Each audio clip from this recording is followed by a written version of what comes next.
Selamat pagi, terima kasih sudah bersedia hadir dalam wawancara ini. Nah, untuk membuka wawancara kali ini, boleh perkenalkan diri terlebih dahulu? Oke, selamat pagi. Nama saya Thalia Grace. Umur saya sekarang 15 tahun dan saya masih berstatus pelajar di Sekolah Dian Harapan dan belum pernah mengikuti pemilu karena memang belum mencukupi umur. Baik-baik. Menurut Talia, apa yang dimaksud dengan praktik keadilan dalam kehidupan sehari-hari ini kalau boleh tanya? Bagi saya praktik keadilan itu berarti bahwa kita itu harus memperlakukan semua orang dengan adil dan tanpa pilih-pilih kasih. Misalnya di sekolah kan guru kadang beri kesempatan untuk ikut lomba gitu. Jadi guru-gurunya itu dia beri oportunitas untuk semua murid bisa masuk. Jadi gak hanya memilih yang pintar-pintar atau yang itu-itu aja, agar semua orang juga mungkin bisa membangun experience dalam berlomba dan kan jadinya bisa membawa nama baik bagi sekolah gitu. Oke, baik. Nah, kalau misalnya kita berbicara tentang empati gitu. Nah, Talia mengertinya seperti gimana? Bagaimana memahaminya?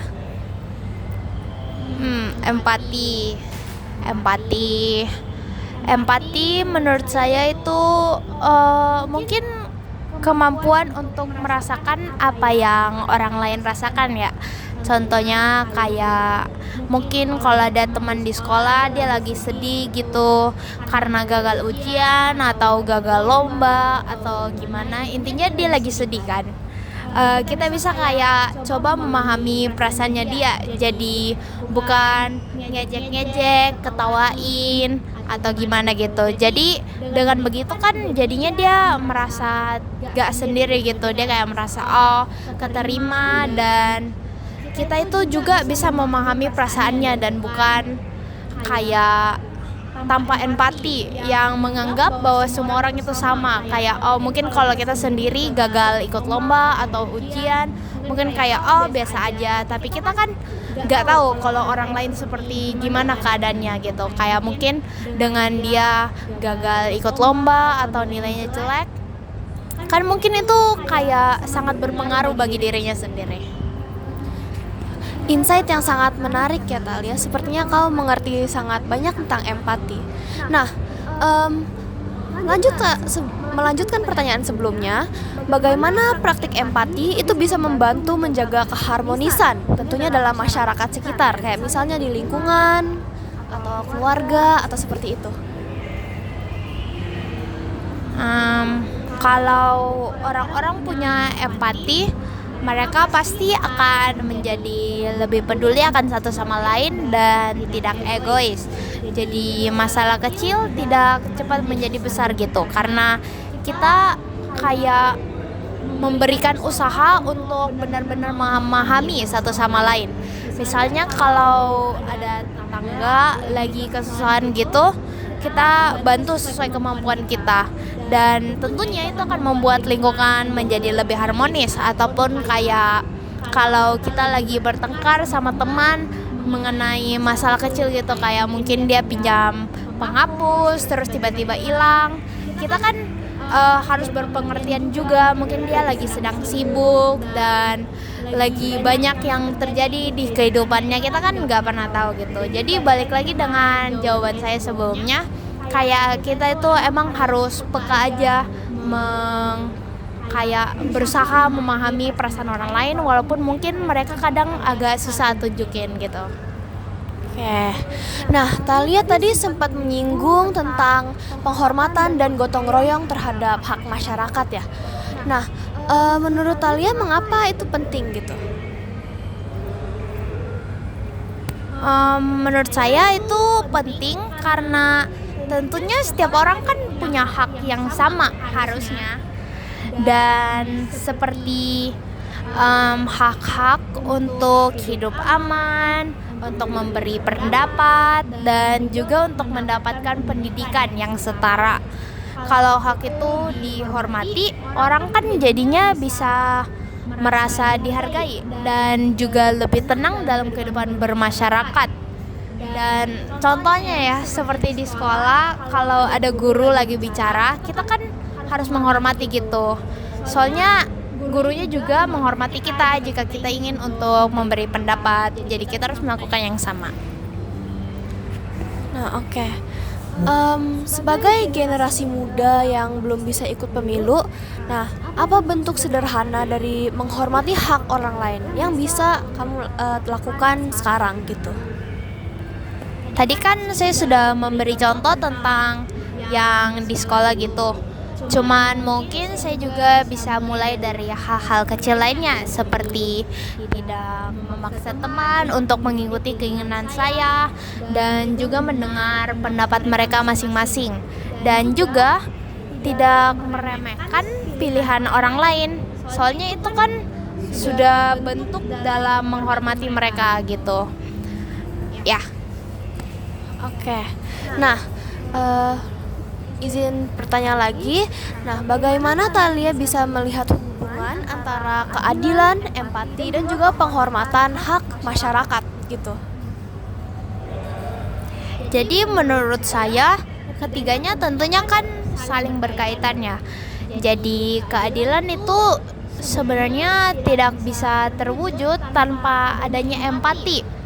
Karena untuk memberi keadilan, hak semuanya sama, ya kita juga harus memiliki empati yang peka atas perasaan orang lain. Dan karena itu kita juga perlu untuk memahami perasaan orang lain agar adil gitu. Kita dapat melihat dari segala aspek dan hal-hal seperti itu. Dan juga keadilan juga kan harus disertai dengan penghormatan hak, supaya semua orang merasa diperlakukan dengan setara tanpa adanya dibeda-bedakan, maupun itu dari unsur-unsur kayak mungkin dia dari beda ras, dari beda kota gitu, beda agama.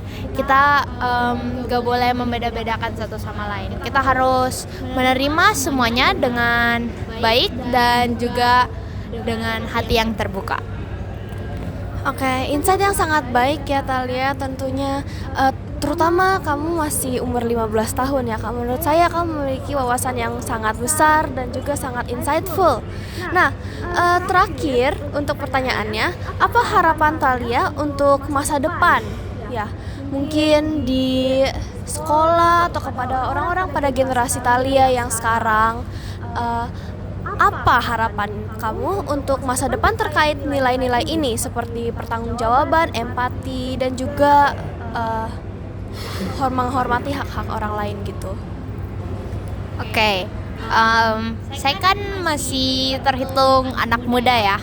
Jadi harapan saya itu untuk anak muda seperti saya bisa terus belajar untuk menerapkan keadilan, empati, dan juga menghormati orang lain sejak sekarang. Seperti kan mereka juga bisa mulai dari hal-hal kecil seperti yang tadi saya sebutkan contoh-contohnya gitu. Mereka bisa gimana ya, kayak hal-hal kecil aja. Soalnya sebenarnya kalau kita pikirkan hal-hal tersebut mungkin terdengar susah, capek gitu, tapi sebenarnya itu sangat mudah. Kita hanya perlu belajar untuk membuka hati kita dan benar-benar peka terhadap perasaan orang lain. Dan menurut saya dengan memahami perasaan orang lain, kita udah bisa menerapkan segala hal tersebut.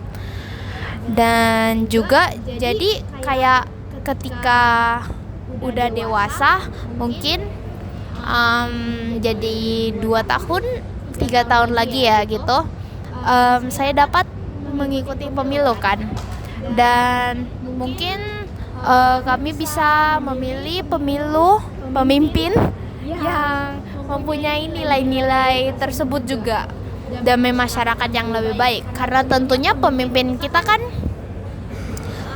mereka yang memimpin bangsa kita, negara kita. Jadi jika kita memimpin, pilih pemimpin itu dengan kayak sembarangan gitu, tentunya negara kita pasti akan jadi buruk dong, karena mereka itu yang mengurus negara kita. Jadi mereka harusnya memiliki ketiga prinsip tersebut: empati, keadilan, seperti itu.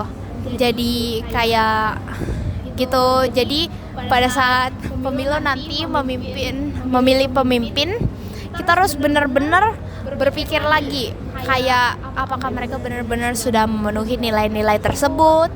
Tapi kita juga perlu lihat kayak di sisi lain, seperti mungkin mereka kan tentunya bakal menawarkan program-program untuk negara.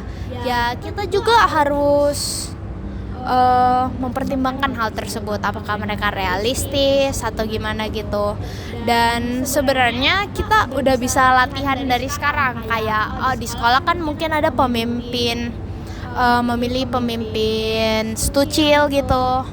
Ya kita kan dapat menerapkan dengan benar-benar dari sekarang, belajar untuk melihat aspek-aspek yang penting dalam seorang pemimpin.